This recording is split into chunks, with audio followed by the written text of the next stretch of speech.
I think the most critical part of lighting in a painting is that it's a way to establish a mood. It's a way to create a feeling of emotion in a painting. And ultimately, yes, all the technical stuff that I'm going to go over with you guys about direct light and reflected light, all of those things that really break down how lighting works, that's all very important. But I think when it comes down to it, you have to think about lighting almost as a narrative element to your paintings. Like, for example, if I was out to dinner with Michael and he was proposing to me over a candlelight dinner like he is here, the mood would be very romantic and very intimate. Or if you have an outdoor scene and you're Jane Eyre and Mr. Rochester is trying to sweep you off your feet, even though he's a little bit creepy in half the movie, and it's bright daylight, that's going to establish a mood that's very uplifting, really bright and happy, even though this movie does not end that way. So if you want a happy ending, don't. It's not going to happen in Jane Eyre. So we have a couple examples here from art history, so that way I can stay focused. And I think one of the quintessential bright, happy, dippy paintings of outdoor scenes with lighting like that would be Fragonard. And I'm sorry, those of you who are Fragonard fans, but I hate Fragonard. I just think his paintings are so stupid. Like the silly outfits and the atmospheric perspective and the stupid facial expressions. I am not a fan of Fragonard. However, he is very good at creating light to create a very joyful, very fun emotion. Now, on the other hand, you can completely refocus your lighting so that you take the exact same perfect actor and make them look really scary and suspenseful and eerie. And that all has to do with the type of lighting, the direction of the light, the way it falls across the surface.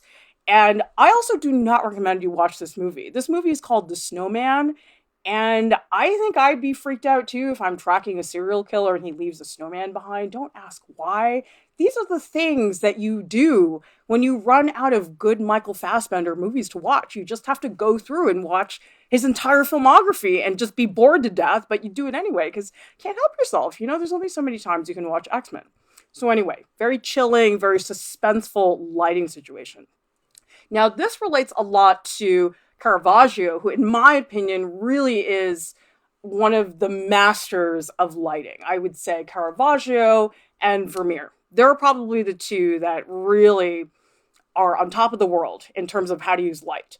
And Caravaggio not only was exceptionally skilled in terms of showing light, but the drama of it. So, for example, this is a very intense battle scene, the martyrdom of Saint Matthew, and you can see this like central figure who's like bowing downwards, about to do something horrible to him. And so, really, really intense scene.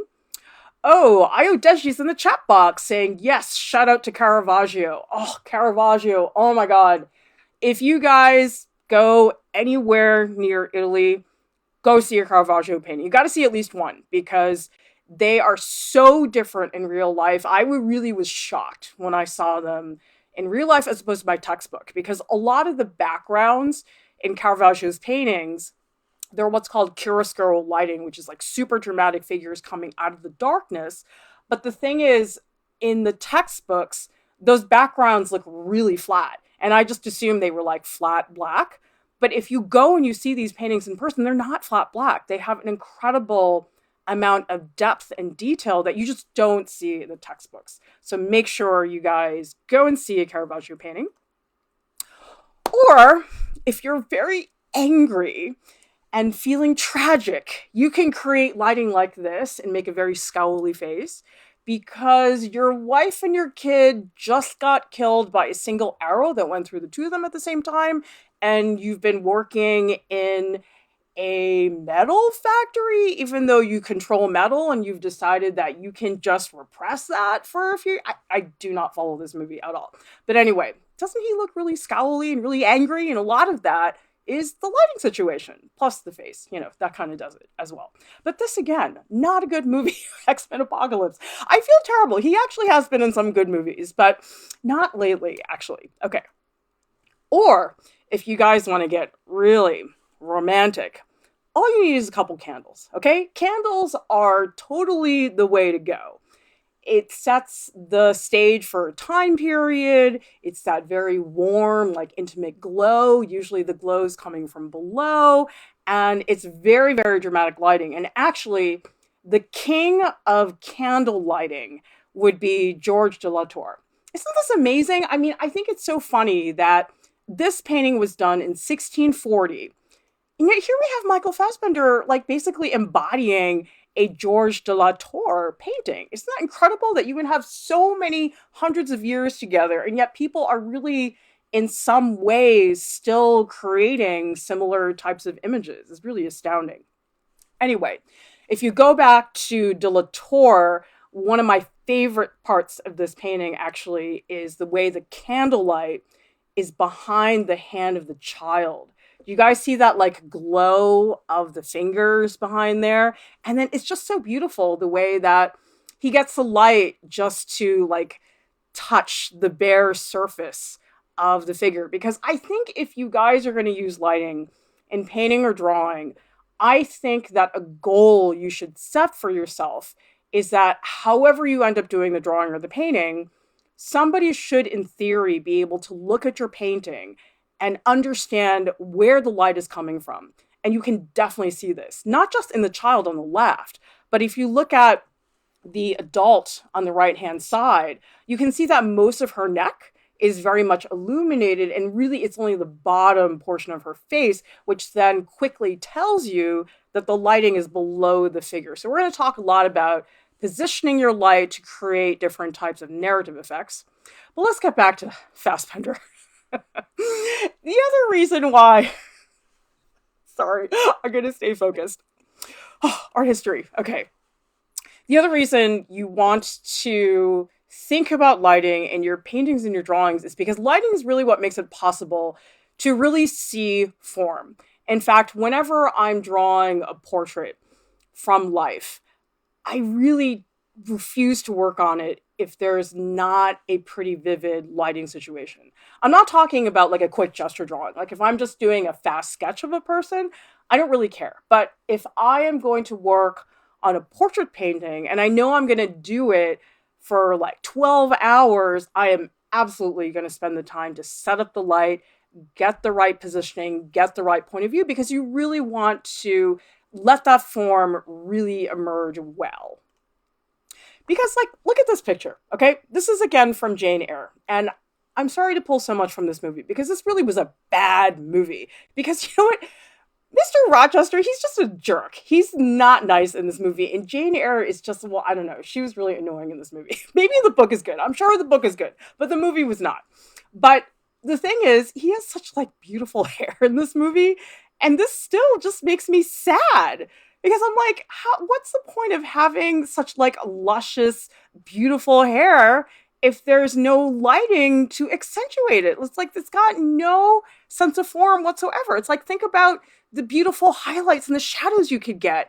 But no, we have this one movie still where nothing's happening in terms of lighting. So you need to have the lighting really present, assuming you're working on something on a longer term basis. Okay, now, lighting is really good for anatomy, okay? Because, you know, I'm sure that Michael Fassbender works out a lot, and we just don't want to waste any of those muscles, okay? Especially that sternocleidomastoid. And if you don't know what a sternocleidomastoid is, it's that muscle that starts behind your neck and it comes all the way down, hits the pit of your neck. It's almost like a V shape. And, oh, he has such a nice sternocleidomastoid. Like, look at that. It's like so accentuated, as beautiful highlights, and like this is like, oh, beautifully lit. And then even like look at his pit of the neck, like that's such a small form, and yet because the lighting is good in this terrible movie Haywire, which again, why did I set, oh yeah, I remember why I set this movie. Actually, he looks really good in this movie, so I was like, okay, that's good. The problem is when your celebrity crush is in a really bad movie and they look bad, that just is upsetting. Like if they look really good, and the movie is bad, like to me, that's okay. That's fine. What you really want is both good movie and looking good, but that's not always possible all the time, apparently. Now, if you guys are working on a painting or drawing, I really recommend, if you don't have a lot of experience with lighting, that you stick to one light source because it's a lot easier to track and it's a lot more consistent. Because once you start involving lots of different light sources, it gets very confusing very fast. You can do it, and I'm going to show you a couple slides where I do think it's effective. But if you feel like lighting is not really your biggest strength, it's probably a better idea to just stick with one until you get better at it. By the way, if you are joining us, I would encourage you guys to jump into the chat box. Tell me what you think about Michael Fassbender. Tell me what you think about him. Do you think he's hot? Do you think he's not? Do you think he's meh? Well, you know what I think. But anyway, tell me what you think about Michael, because, I want to shoot down all of you who think he's not the most perfect being on the planet. Okay. Now, the other thing to consider with lighting is the direction of the light. Usually what I think is the more typical, probably easier way to do lighting is just lighting in from the side. So basically you have half the face is in shadow, the other half is in highlight. That's a lot easier to see because once you start moving the light into funny positions, a lot of the shadows start to get really bizarre, which is exciting and great if you feel that you know how to deal with it. But again, if you don't have a lot of experience, it's probably better to stick with something that's a little bit more straightforward. Okay, so here's an example of multiple light sources on a single form, basically where there's so many light sources that they basically just cancel each other out, okay? So this is a funny picture of Michael. This does not look like him at all. He was in this movie about Steve Jobs. I guess it was okay, although I was sort of like, Steve Jobs didn't look like that. Like, he doesn't look anything like him at all. I mean, I guess it looked better once he put on the turtleneck and the glasses and, shaved his head. It was a little bit better. But the first half of the movie where Steve Jobs is, young, I was like, nah, that is not Steve Jobs. Not at all. I don't think Steve Jobs spent that much time at the gym when he was younger. Anyway, you can see from looking at this portrait, though, this movie still, you don't really know where the light is coming from. It's like on one hand, well, maybe it's on the right, maybe it's on the left. And so what they end up doing is creating a really confusing lighting situation where you just don't really know what to do with it. Okay, let's look at this one. Now, this is one of the few situations where I do think two light sources can work. And really what has to happen is the two highlights. So we have a really abrupt bold highlight on the left-hand side, a soft highlight coming in on the right-hand side. And so what happens is that because the two highlights are so different, they're a lot easier to distinguish. Like if they were both soft or if they were both abrupt, that wouldn't look so great. So it is possible to do two light sources, but I do think you have to work really hard to set it up, and you do have to have some experience with this. Let's see, Ayodeshi is saying, I think of all of Henry Cavill's shots in The Witcher, puts all of Michael Fassbender movie shots to shame. Oh my gosh, Ayodeshi. Oh, I'm going to be so upset. See, Henry Cavill, he's boring. I watched him in those Superman movies. He's really not that great. Plus, I don't like his chin. Anyway, you guys jump into the chat box. You tell me if Henry Cavill or Michael Fassbender is better. You tell me, because Ayodeshi is now in a celebrity argument with me about Henry Cavill and Michael Fassbender. So we need to figure out how this is going to go. So jump in the chat box. Tell me, Henry Cavill, Michael Fassbender, which one is it going to be? All right. So here's another image. I didn't like this movie very much because, again, this was kind of icky. It was from that Aliens movie. And plus, that wasn't fun anyway because he was like an android. I'm like, this is not fun because he's all robotic and boring and sterile. That was not fun at all. But this is a really cool movie still. And one of the reasons the two sources of light really work well is it's a really well-defined shadow core down the middle of the face, okay? So you still have the two light sources, but the thing is, the shadow that's in the middle, it's substantial enough and it's dark enough that you can actually get away with that.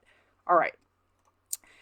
Now, one thing that I think is interesting, and this also goes back to narrative elements that get established with lighting, is whether or not you choose to show the light source. Because there are some paintings that you'll look at and you don't see the light source, it's just light coming from somewhere. But I think sometimes it tells something about the story, and also sometimes the positioning of the lighting also says something in the story. So, okay, this is not the most exciting lighting situation. This is Magneto when he was young and hot, and he's in Professor Xavier's library, and they're talking about right and wrong and all that boring stuff. And so you have this lamp, which is sort of boring, but we're still getting pretty good coverage on his face. So I'm okay with this.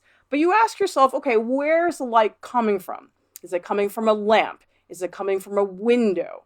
And so that's where I think it's really helpful to step away from some of the more technical stuff about shadows and to say, well, hang on. Okay, if somebody's standing next to a lamp as opposed to somebody standing next to a window, that's a completely different story. Or if somebody's outdoors, like running through meadows, like they were in Jane Eyre, whatever the situation is. So the type of light and the proximity of the light to the subject, really important in painting. Well, those of you who are not typing in the chat box, you're making me think that none of you are Michael Fassbender fans, and that just makes me sad for you because, man, you guys are really missing out.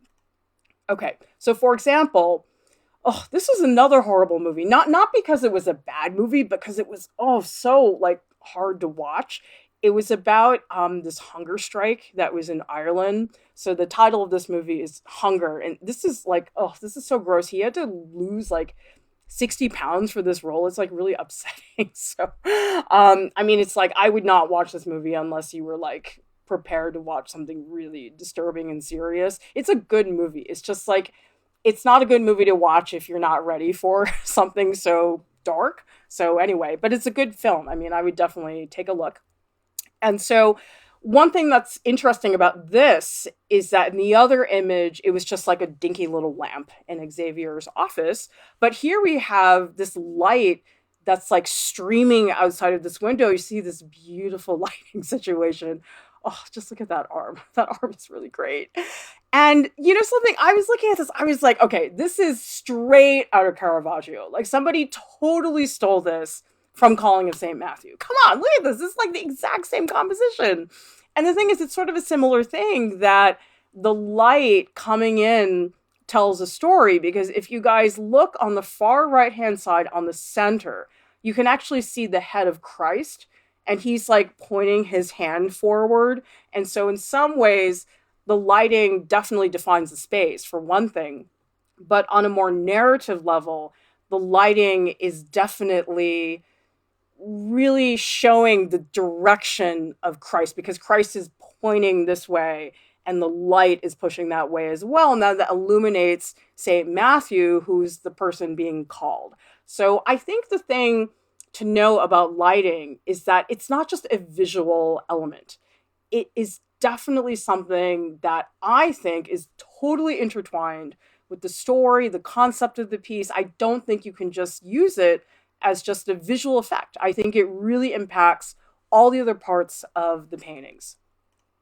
Okay, now, depending on the direction of the light, you can get really, really different results. Like, for example, if you have lighting from above, you'll notice that people's eye sockets get really dark. They get like raccoon eyes, which in some cases is very good because, you know, when you're Magneto, you're really angry and you're about to murder Kevin Bacon, that's probably something that you want to do with your life, right?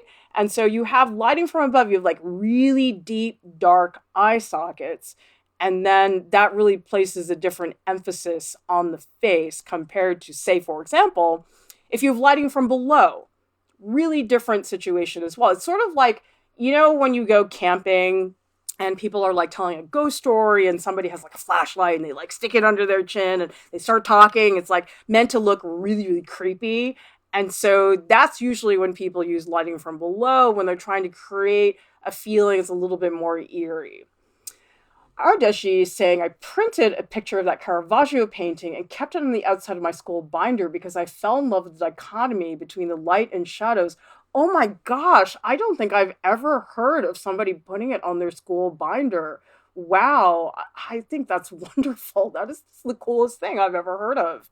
Anyway, have you guys heard about Caravaggio? Those of you who are watching, let me know, because if you have never heard of Caravaggio, oh man, you guys have to get on that Google search like ASAP, because okay, I appreciate all kinds of artists for different types of reasons. I feel that there are a lot of artists who I think are important for art historical reasons, for contemporary reasons, but I definitely have like my top 10 like favorite artists. Caravaggio is definitely up there. Probably up there with Kathy Kolowitz and Giacometti, but like, oh, I went on this like Caravaggio tour that I put myself on when I studied abroad in Italy. And I just was like, that's it. I'm going to see every Caravaggio painting I can possibly get to. I went to these like super obscure churches in like Sicily. And I was like, that's it. I'm going to do it. It was really, really incredible. So, lighting from below, really good if you are in Alien Covenant and you're doing something creepy, like you're trying to colonize a bunch of aliens on a planet. And ew, Michael Fassbender, what's up with the blonde hair? Gross, gross, gross. I'm so glad he didn't keep that look. Okay, so lighting from below. It can also be a little bit theatrical, though. It doesn't always have to be eerie. For example, this is a beautiful painting that is at the Gardner Museum in Boston. So I've actually seen this painting a bunch of times because it's not that far from where I live. And this is by John Singer Sargent. It's a scene of these flamenco dancers. And you can see from the image, if you look at the main female dancer, that her dress is very bright, really luminous, and really like the whole top part of her head is very dark. But the thing that I think really pushes the lighting from below forward is that like gigantic cast shadow that's on the wall that the female dancer is creating. It's almost like this dragon head that's sort of exploding out of there. And then these are really beautiful cast shadows, which you may not notice right away, but when you see them, they're really beautiful. Like if you guys look at the musicians on the left-hand side of the painting, do you guys see how they all have a cast shadow that's above them? That's a cast shadow that's being cast onto the wall. And then there are three dancers on the right-hand side. They all have their arms up and they have cast shadows from their arms that are going against the wall. So what you guys are going to discover is that one of the keys to making lighting very convincing, it has to be consistent. So if you have lighting from below, the expectation is that all the cast shadows are going to go up. You can't all of a sudden pick a couple cast shadows and have them going this way. If one shadow is doing this, another shadow is doing this, doesn't work out so well. Also, if you are doing that like black halo thing, I've seen a lot of people try to like fake lighting. So they put this like soft black halo around form, does not work as well. So don't do that. Oh, Elsa Grace has heard about Caravaggio and seen from books. Okay, good. Let me know, you guys, in the chat box. What do you think about Michael Fassbender? We know what Ayodeji thinks, but I would like to know what all of you guys think. If you've seen him before, well, now you've seen him, of course. Oh my God, such a beautiful silhouette. So anyway, this is a scene from, God, why did I sit through this movie? Did anybody see Assassin's Creed? For your sake, I hope you did not, because most of his bad movies I was able to mostly sit through. I could not get through this movie. This movie was like, oh my God. And I thought it was going to be good because there were like all these like action shots of him like running around shirtless and everything.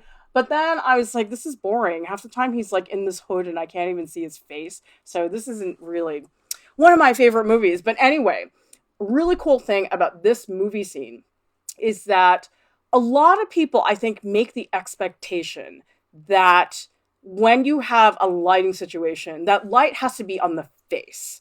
I don't think that's the case, though. I think sometimes if you put the lighting behind the figure and then you make the face all in shadow, it becomes a very beautiful profile form. Oh, I'm sorry, Ayodeji, that you had to watch Assassin's Creed. It was so bad. Like, guys, well, I don't know. I feel like my husband has a really high tolerance for bad movies. I sort of don't.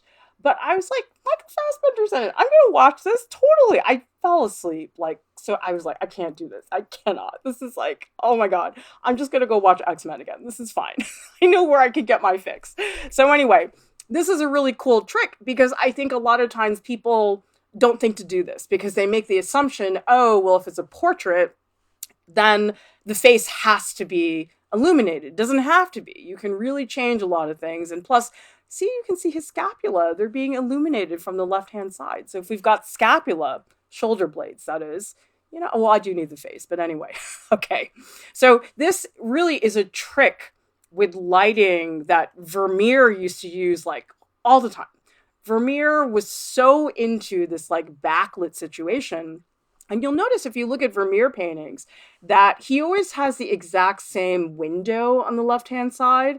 And I've always guessed that it was probably a north-facing window because north-facing light, it's actually the only light that stays consistent because if you get like south light, it changes like every 3 seconds. That's why you sometimes hear the expression people say, oh, artists love north light. That's why, because that lighting is really stable if you're trying to paint something on a long-term basis. So anyway, if you come back here, you have this painting of this male figure on the left-hand side. You can see he's all in shadow. There's just like a little bit of light on the left side of his back. Same thing with Michael. See, it's like all in shadow. At least we still get some of his profile. That's totally cool.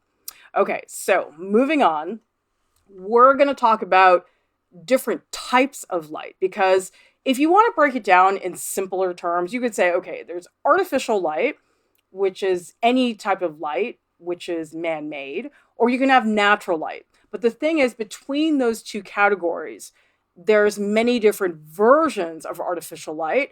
There's many different versions of natural light, depending on where it's coming from, the time of day.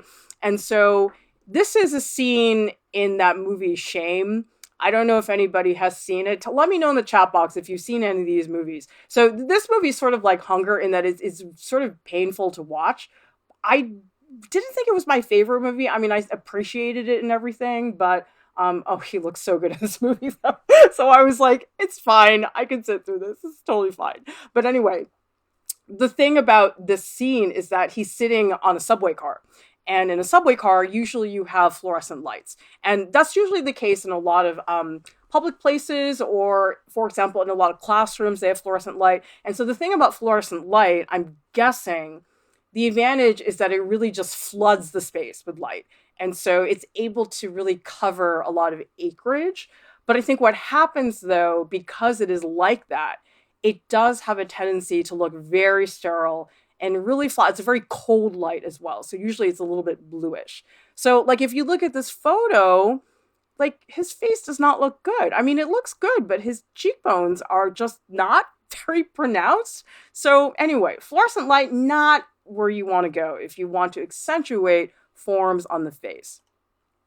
Now, if you have daylight, like bright, middle of the day, direct sunlight, you're going to get super high contrast, very bright colors, completely different situation. I mean, we probably should do a whole other stream about lighting and color. I'll give you guys like the basics today, but I think that probably deserves its own amount of attention.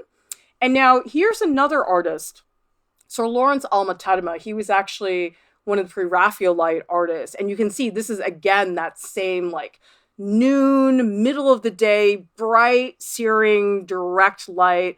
And you can see it. It's a very different type of light than, say, for example, if we look at Vermeer. Like this seems like later in the day. It seems like maybe the sun is starting to cut down. And so, again, that's where that narrative comes in. It's like, it's a different scene if you know that it's like late afternoon or if it's mid-morning. And so time of day, I think definitely is an important element. And actually, I used to give an assignment a really long time ago to my freshman drawing classes. It was called Time of Day, literally.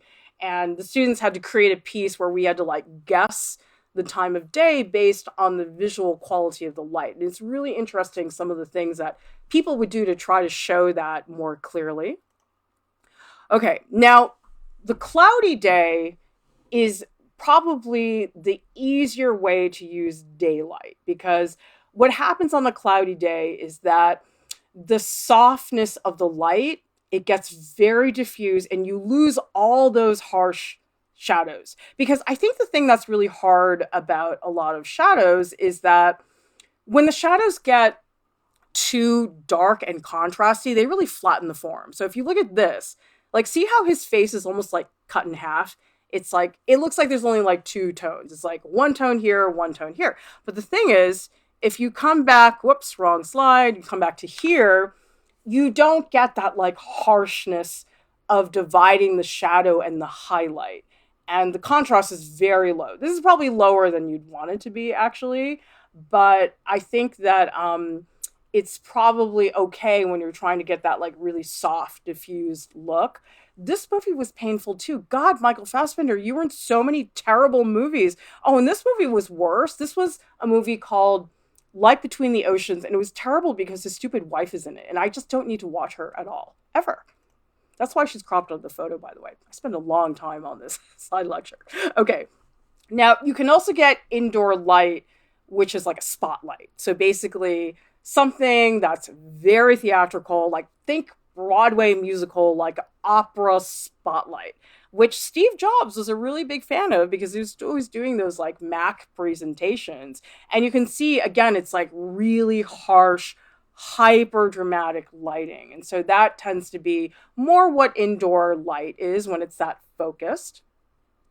Okay, so let's break down the way the light is divided, and then I'll talk to you guys about the different kinds of shadows. Because I think the thing about lighting, it's not enough just to understand, okay, I need to do light. Yes, it shows the form. Fine. That all helps. But the thing is, if you're drawing and painting something and you don't know how to recognize what is direct light, what is the shadow core, if you don't know what you're looking at, you're not going to be able to paint it. And so what I say to a lot of my students in painting and drawing classes is, look, guys, okay, you need to spend quite a bit of your time just like investigating what you're looking at. And you need to look at the model and say, okay, is that direct light? Is that reflected light? You have to be able to recognize those things. So, we just have to spend some time looking at these movie slides. So that way we can see what direct light is. Okay, so basically it breaks down to three things, okay? You've got direct light, you have the shadow core, and the reflected light. The two that you're going to see the most visibly are the direct light and the shadow core. Reflected light, super, super subtle. A lot of people have trouble seeing it, so I'll show you guys in a couple slides exactly how to recognize that. So direct light, I think, is the easiest one to spot because it's super, super bright. It's usually very high in contrast. It's like right up against the shadow. Pretty easy to see. Plus, Jane Eyre, great lighting situations. And then here, we've got more direct light as well. And think also, if you guys are drawing or painting a portrait, for example, do you want the lighting to be like half light, half shadow? Or do you want something like this, where young, hot Magneto is mostly in shadow, but just like a little rim of highlight? You could do it the other way too. You could do like almost all highlight with just a little bit of shadow. So I think that's important too with portraits. Like to ask yourself, okay, how am I going to distribute the ratio of highlight to shadow? Because look at how different this image is from this image. It's a really different situation because almost his entire face is covered in shadow here. Okay. Now, the shadow core is the darkest part of the shadow. Okay. So if you were to do like a value scale, okay, you would have the darkest area like right in the middle. It's usually right up against the direct light. And this was also a terrible movie. Michael Fassbender, how come you're in such bad movies? This was a movie, actually, I was surprised it was by Ridley Scott. Cameron Diaz and Penelope Cruz and Javier Bardem are all in it. It's like they're all these like high profile people in this terrible movie. It was bad, but he looks so good in this movie. Oh my God, like the suits. So I was like, okay, you're forgiven. That's fine. I can handle the like zero plot and no point in character development for the sake of seeing you in a suit. By the way, I still have not gotten any comments about your stance on Fassbender. I would like to know who is a fan and who is not. Well, yeah, you probably should tell me just so I know. Okay, let's see. Now, if you look at the direct light, okay, you got direct light on this side, shadow core in the middle, and then do you guys see in the right side of this slide of Mr. Rochester from Jane Eyre. That is the reflected light. And that's basically light, which if the light is coming from here, okay, let's pretend the the light is coming from here. So light's coming from here, it like hits the floor and it bounces back. You guys might even be able to see the reflected light on me because I have direct light coming from here. And then the reflected light is probably like a little bit pinkish. You guys might be able to see some of that. Oftentimes when you're painting, it does appear a little bit more pink. Elsa Grace is saying in the chat box, fluorescent light intensifies blues and washes out reds. Not a healthy look for the face. Yeah, people look bad under fluorescent light. It's like that blue tint. It just makes you look a little bit too corpse-like. So yeah, fluorescent light, not flattering at all. So the thing about reflected light, I mean, it's basically, actually, the best way I can describe reflected light to you guys, okay? So you'll see oftentimes photographers will have like a reflector when they're doing portraits because they're trying to intensify the reflected light, okay? So if I look at you guys right here, my light source is coming from here. If I just stand like this, you might not see the reflected light that well, but if I put a piece of paper up here without making a shadow, does everybody see that? So if you look at the lower part, all of a sudden there's more highlight. And so that's something that a lot of people do. They actually sort of cheat a little bit to intensify that reflected light. And the thing about reflected light is if you're not looking for it, you're not going to find it. It's very easy to bypass. But the thing is, if you can find it, and if you emphasize it in your paintings, if you balance the reflected light between the shadow core and direct light, wow, it's going to profoundly change the volume and form in your paintings. So I really recommend those of you who paint and draw, if reflected light is not something you've really spent time with, I would. Because most people, I think, when they're drawing, it's pretty straightforward to say, okay, highlight here, shadow here. But to actually find that reflected light, it's challenging for a lot of people. It takes time. And sometimes the reflected light is not very easy to notice. So you got to work at it. Here is a portrait by Velázquez. And this has a beautiful patch of reflected light down by like the jawbone on the left-hand side. So if I pull up this slide, okay, direct light, really easy. He's got like this big blotch of white paint on his forehead. And then you've got the shadow core, which comes right down the side of the cheek. And then does everybody see how that reflected light area, I'm going to pull away the arrows for a second. You can see it does have like a little bit of a pinkishness. So I always feel like anytime I'm painting the human figure, it's like the color of the reflected light, it's always a little bit more pink, a little bit warmer. Obviously, it depends on the model you're painting, it depends on the lighting situation, but usually it's a more saturated color than direct light because direct light is like super, super bright. So you're not going to get like pink for the direct light, but you can with the reflected light. So check it out next time you guys are taking a look. Okay, let's talk cast shadows. Cast shadows, I think, really trip people up because a lot of people think, oh, these are so easy to spot. Therefore, they're really going to help me a lot with my paintings. Like, if you look at this image from, again, that horrible movie, The Counselor, but he looks so good. But why with these sunglasses? Like, these do not look good on him. They, like, obscure his face. But anyway, if you look at the cast shadow that's coming down from the car, it's really easy to spot. Like, it just cuts right through the face. So that is very typical of a cast shadow, that it's very flat, it's got a very crisp edge, and it makes things look very graphic, okay? So that's really what you're searching for. Sometimes, okay, stay focused. Sometimes the cast shadows are not that well defined. It sort of depends on the location of the object that's making the cast shadow to the surface, Michael's pectoralis major, it's casting on. And so if you look at here, you have direct light on the right-hand side of the torso, but then you have this cast shadow from the window pane that's just like cutting right across his pectoralis major. Let's see. Elsa Grace is saying, everything I draw is cloudy day lit. I'm so glad you're discussing a topic of lighting because I want to get past this and learn more. Oh, that's great. Yeah, I think, Elsa, that a lot of people unless you've really taken the time to notice it yourself or had somebody explain it to you, people don't realize how many factors are involved when you talk about lighting, that there's so many different versions of it. And I know that I had no idea that lighting was even something I should think about until I got to college. And even then, it took me like years to really understand how it functioned and how to use it as a narrative element. Lighting is not an easy thing to, number one, understand, but also to implement, to like to actually put it into the context of a painting or a drawing. I think can be very, very challenging. Okay, and then this one's a little bit different because it's a cast shadow being created by the hat. And so, does everybody see how the cast shadow, it's sort of like got this wave to it? So that's because it's going up the nose, down here, and then it crosses upwards. So that's the thing about a cast shadow that you have to understand, is that it follows the form.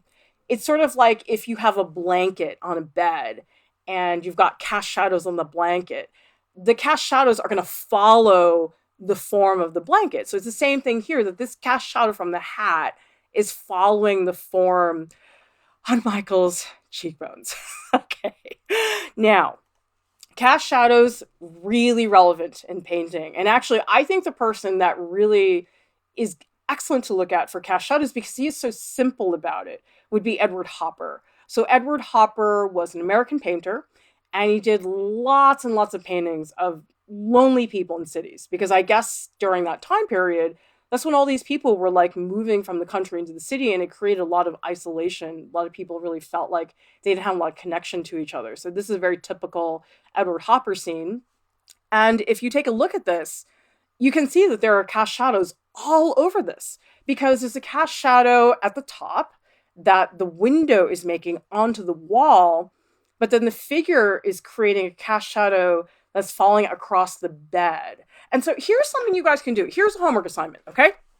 Next time you're walking around outside, try to find out how many cast shadows you can identify and whether you can distinguish them from a form shadow. I will show that to you in a little bit, but those are basically the two types of shadows. This shadow, which is a cast shadow, versus a form shadow, and they're pretty much opposite ends of the spectrum. There's nothing similar about them, which is good, because if they were too similar, we would never be able to figure them out as they are. Okay, here are the form shadows. There's a lot of...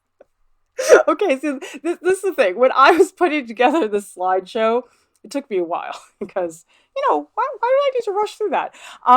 I was like, okay, if I'm gonna not lose it on the stream, I can't have too many like shirtless photos. So that's why this one is at the very end. All right, I still have a couple more for you guys, don't worry.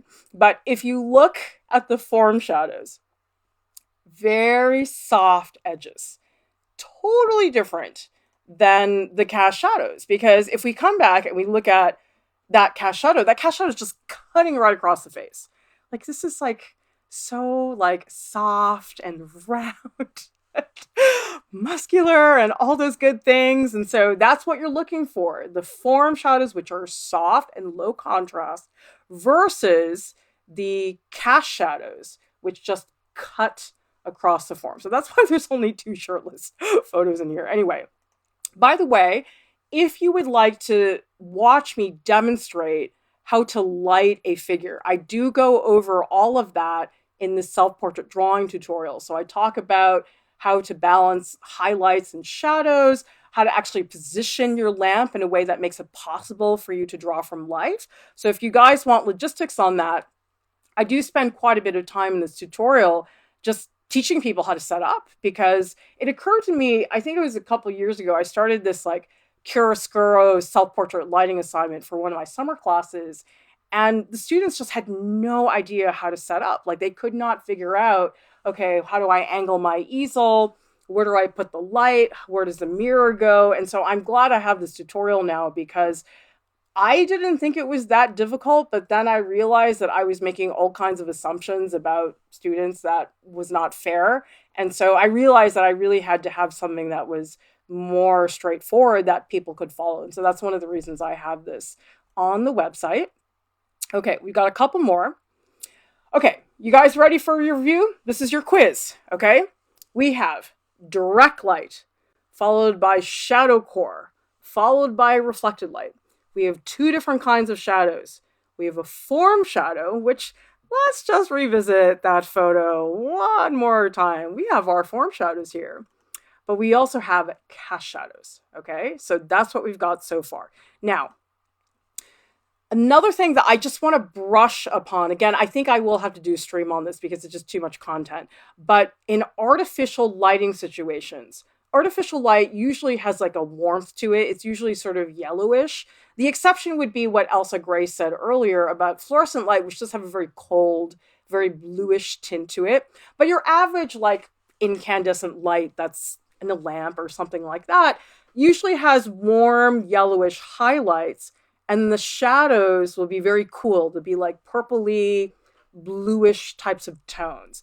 And this really helped me a lot with painting because I'll tell you, when I was learning how to paint the figure in art school, I never occurred to me to paint with natural light. I always painted with a spotlight. I mean, probably for practical reasons, because then you can control it. You don't have to worry about it getting dark or anything like that. But honestly, the way I really learned how to paint portraits was with natural light, because natural light, I actually think the colors are easier to control, because in a natural light situation, it's reversed. Okay, and I'll show you that in a minute. But let's look at Anders Zorn. So Anders Zorn is a painter, and this is a beautiful painting. Oh my god. And this is an interior scene, so obviously she's got artificial light. And if we look up close, you can see that this whole section of her face is all yellow because of the indoor lighting. And this is a little bit subtle, but do you guys see the cool colors on that little patch of reflected light? It's like a really subtle grayish lavender. I mean, you might look at that and say, Clara, screw that. That's gray. But in my opinion, it's a little bit cool. Let's see. Elsa Gray says, I don't watch movies, so I don't know who Michael Fassbender. Oh my god. Okay, you guys need to do some Googling. I recommend, because, okay, here's a movie where it just worked for me. Was X-Men First Class. Okay, watch that movie. If anything, just watch the first scene where he like murders this guy with a knife in a bar in Argentina. Just watch that one scene. That's all you need, because that was the movie that did it for me. Lahona Rampton, Grace, Elsa Grace, me too. You guys don't know. Oh my god. Well, see, the thing is, I'd seen him in a whole bunch of other movies. Like, I'd seen him in Alien Covenant when he was that android. And I was like, oh yeah, he's all right. He's fine. But oh my god, when I saw X-Men First Class, I was like, it's all over. Let's see. Ayodeshi says, no, don't let her sway. Ayodeshi, I'm going to get a couple other people on here and we're going to fix this, okay? Joshua Daniel says, I love X-Men. But Joshua, do you like the old school X-Men or the like young X-Men? Like the what's his face? Professor Xavier. Who's that guy that plays him? How come I can't? James McAvoy. He's a lot cuter in real life, by the way. I really like his cute Scottish accent.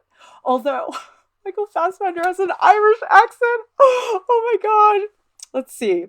Leon Zahn, Clara having too much fun on this. See, that's why I don't know if I'm going to do this again, because I just can't stay focused. It's really hard. Okay, let's move on from Anders Zorn. Okay, I sort of cheated with this slide, okay, because this isn't really natural light, but the color was too perfect for me to overlook this. So this is from the X-Men movies, but this is a bad one. Don't watch this one. This one's Apocalypse. I would watch First Class and Days of Future Past, and Dark Phoenix was really bad. Did anybody here see Dark Phoenix? It just came out like in June. It was so bad, but he looks good in that movie. And he just wears this like black shirt the whole time, and it's like really tight. Anyway, so in natural light, the theory is that the highlights are going to be cool and frosty. So like usually it's like a blue. So what I do a lot whenever I'm painting portraits, I usually will mix like white with like a little touch of cerulean blue. I really like cerulean blue because it's a little bit yellowy. It's not as cool as ultramarine blue and Prussian blue, which I think are a little bit too cool. Sia Jameson is saying it was so bad. I know. Like, what's up with Jessica Chastain? Her character was so dumb, and like Cyclops was useless. And why did they like get rid of Quicksilver? Like, he's so cute. Like, I totally love that guy, and they totally put him out of commission. Like, that movie was so disappointing. Joshua Daniel, I like the old X-Men movies. The last few have been a little trash. Well, you don't have to convince me about the first few X-Men movies because our friend Hugh Jackman is in those, and I might just have to do a stream about him as well. So the thing is, I did not want to watch the new X-Men movies, okay? I was like, I don't need to watch these. They look so bad. But the thing is, you know what did it? This is what happened. So my daughter, she was sick one day, and she really liked the new X-Men movies with Michael Fassbender and James McAvoy and everything. And so she wanted to watch them, and she was sick at home, and I felt bad because I didn't want to like make her just sit and watch a movie by herself all day. So I was like, oh, okay, fine. I'll watch this movie with you. And I'm like watching X-Men First Class, and I'm like, wow, he looks really good. And then, of course, I had to watch the rest. And my daughter was like, I think we should watch these. And that sealed the deal. After a couple Google searches and a little bit of time on YouTube, that was all I needed. So I'm like totally sold. Okay. So anyway, natural light, warm shadows, cool highlights. Everybody get this? Because, you know, I will do this. I will make an idiot out of myself if it means you guys are learning critical fundamentals of art. That's all that matters to me. Okay. This is all in the name of our education. That's why I spent many hours on Google image search today. Too bad, right? Okay. So here's my final thought about how to handle lighting is you have to take lighting into your own hands. Okay. I see a lot of people don't bother to do this, or they just don't have a light at all. And they just are like, oh, I'll use the overhead lights. That's what I'll do. I mean, so many of my students do that, where I'm like, where's your light source? They're like, oh, it's a light above. I'm like, no, get a lamp. It's really, really helpful. Joshua Daniel says, I haven't even watched Dark Phoenix because I don't want to torture myself. Well, I don't know. There's one scene in a train that's kind of cool. You might want to watch it for that. And plus Magneto, like, come on, like, what's wrong with you? It's like new Magneto footage, which I haven't watched 18,000 times, right?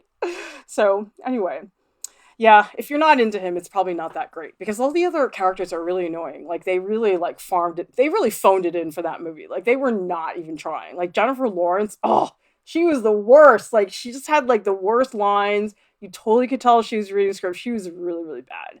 I don't know. I never have been a fan of her being Mystique. She's not any good. So the thing about lighting, guys, create your own lighting situation. Because the thing is, if you leave it up to other elements, okay, you won't have any control over anything. You want to control, okay, the direction of the light. Is it pointing up? Is it pointing down? The position of the light. Is the lighting behind the figure? Is it below the figure? You want to be able to pick, is it going to be natural light or artificial light? I mean, guys, look at the difference between that like really dramatic, like theater, like Broadway spotlight versus like soft Assassin's Creed lighting from the window. It's like a very different situation. And so I think you guys, if you want to have real authority over the visual presentation of your paintings and your drawings, but also the narrative elements as well, you can't ignore lighting. I mean, it's so crucial. And it doesn't have to be a figure. I mean, you can easily talk about lighting in the context of architecture and an interior space. There's a lot of places that lighting is extremely relevant. And so I want to challenge you guys, the next time you sit down and you're doing a painting, you're doing a drawing, it's something on a longer term basis, get a light and do something. I mean, I'm not kidding when I say, if I was going to do a drawing of an apple, I would get a light and I would light that apple and I would spend time doing it. I wouldn't just like turn on the light and just say, oh, that looks good. I would take the light and I would move it around. I'd make it higher, I'd make it lower. You guys can watch me do this in the self-portrait drawing tutorial because it's actually a little bit hard to explain to people verbally. So you really have to just watch somebody else do it because on the camera, you can see how changing the lighting affects the look of the face. And sometimes it's not easy to get the result you want. Sometimes you have to like move the lamp in all sorts of strange ways before you really get the results that you're looking for. Marlena is saying, great talk, Clara. You make learning fun. Oh, good. Because this slideshow was really fun to put together. It's funny because I was like working on, like I sort of waited to the last minute to put together the slides because with the holidays and everything, I was so busy. And then I was like, oh, I'll just throw this together. This is no problem. Yeah, I'll just get a bunch of these. And then I was like, no, that one's not right. Oh, I got to look at a few more. It's like, I just kept I was like, I can take my time. This is fine. So, I don't know. Maybe we'll have to do this again sometime. We'll see. I don't know. Maybe this is a little bit too silly for you guys. But let me know if you would like to see more of my hot celebrity men. You guys can go to my Instagram, and in my Instagram highlights, I have a whole bunch because this is what this is based on. Is I actually had this is where it came up. This isn't just something I made up on the spot. I had a summer class this past summer. And I don't know. Oh, you know what? It was my TA who is a college student. She like leaked to them all about my celebrity crushes. And then they found out that I love Michael Fassbender and they were totally using it against me. Like they were like trying to distract me and they would like bring him up during critiques and I would like lose my focus and everything. And so, I mean, this is all in good fun. Like we all got along great and everything. It was totally like an inside joke that we had the entire summer. And okay, this is a great shot, guys. Watch the counselor. This is a really good scene. This black shirt is really, really good. Also those pants. Anyway, so my students were bothering me about him. And so I was like, okay, I'm going to get back at you guys. Because you know what? If you're going to bother me about my celebrity crushes, I'm going to make you learn something at the same time. And so just on my Instagram highlights this one weekend, I was like, oh man, they've been totally slacking on the anatomy I've been teaching them in class. I'm going to put it in my story. I'm going to use Michael Fassbender, blah, blah, blah. And then, like, I started getting all these messages from people. They were like, oh my God, I learned so much from your story. Can you do more? I was like, really? You guys don't think this is really strange? I don't know. Apparently people like these, so we'll see. Let's see. Aileen is saying, people say that vivid visuals are really important for memorizing. I definitely will keep these takeaways on lighting thanks to you. I love your Instagram tips and this YouTube live is great. Thank you so much. Well, you guys let me know in the chat. Do you want me to take my Instagram highlights and make more of these? Because I have a lot. If you go to my Instagram, I did one on Benedict Cumberbatch, portrait, okay? Because his body's not that great, but he's, that voice. And that face, those cheekbones. Eddie Redmayne, who has a new movie, by the way. Although I don't feel the same way about Eddie as I do about Michael. Michael is like, Eddie is just, he's so cute. Like, he's just so pretty, Benedict is mesmerizing, and Hugh Jackman is just, oh my God, he's everything. All in one. He can sing, he can dance, he does everything. So anyway, I've got a whole backlog of Instagram highlights if you guys would like me to do that. Because you know something? If this gets you guys to really understand how light works and you can understand, what a cast shadow looks like across a pectoralis major. You see, I'm teaching you anatomy, okay? Pectoralis major with a cast shadow going across. Okay, I think I need to go watch the Michael Fassbender movie because this is just like killing me right now. Like, I can't just watch the stills. Like, I could just watch the GIFs of him online like all day. Like, that would be really, really great. You see, Joshua Daniel, you understand me. Okay, Ayodeshi, you don't get me. Not at all. This is the one place, Ayodeshi, you and I, we're not seeing eye to eye. You and your Henry Cavill, me and Michael Fassbender, I don't know, whatever. Anyway, guys, I hope you will consider purchasing a critique or a Skype session. We are doing lots of artist website critiques, Instagram critiques. We are here to support you guys in any way you can. Oh, and by the way, we have a portfolio critique marathon coming on January 18th. We are going to be live for 8 hours straight. This is something you guys are not going to want to miss, okay? I have not stayed up until 4 a.m. for like 15 years. But apparently, I'm going to be doing that on January 18th, and you guys should submit, okay? Because all you have to do is donate $2 on Patreon.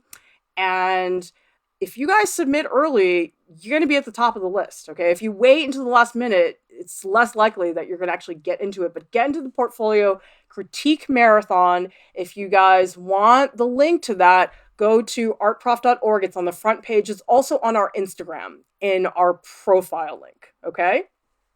Leon Zahn saying, never thought I'd learn art fundamentals and get movie reviews at the same time. Although mostly they're all like really bad. Like, X-Men First Class was not good either. Also, there was that scene at the very end where Michael Fassbender just like randomly starts talking with his Irish accent, and just like, dude, you're not Irish in this movie. I don't think so. But oh, and they're still wearing that helmet. He doesn't look as good at the end. He has that dip. Yeah, he's better in the first half when he's just wearing like normal clothes, normal hot Magneto clothes, which is fine. So anyway, I'm glad I can provide simultaneous learning of multiple things. Thank you so much to our Patreon top supporters, Johnny Mack, Lahona Rampton, Ross Hines, Tammy Dreiger, and Sally Webster. You guys make Art Prof possible. We rely entirely on donations. If you guys would like to be one of our Patreon top supporters, or if you want to get exclusive content and rewards, and if you want to be automatically entered into a monthly giveaway, you can win all kinds of things: artwork, Instagram critique, portfolio critique, all kinds of really cool things, guys. So check it out. And I hope that you guys will consider submitting to the portfolio critique marathon, because I'm super excited. I don't know how I'm going to get through that, but we'll try. Lots of water, probably lots of snacks, lots of candy. Oh, and I probably can watch Michael Fassbender like on the side, right? I can just like, dip in here and there. So maybe that'll keep me awake. I don't know. Anyway, guys, thanks so much for tuning in, and I'll see you next time. Bye-bye.